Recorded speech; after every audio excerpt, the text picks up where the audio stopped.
செய்திகள் வாசிப்பது எம் பிரியா.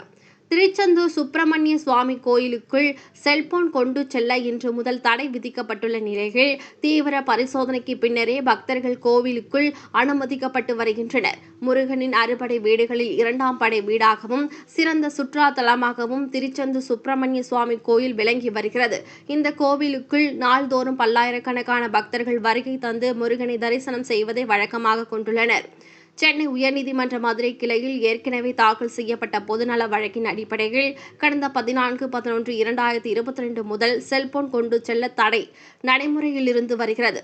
இந்த நிலையில் உயர்நீதிமன்ற உத்தரவை முழுமையாக செயல்படுத்துவது பொருட்டு இன்று முதல் செல்போன் தடை விதிமுறைகள் மேலும் தீவிரமாக அமல்படுத்தப்பட்டுள்ளது.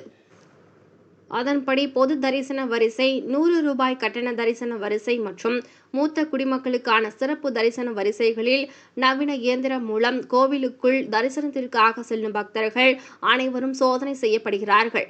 அந்த சோதனைக்கு பின்னரே பக்தர்கள் அனைவரும் கோவிலுக்குள் அனுமதிக்கப்படுகிறார்கள்.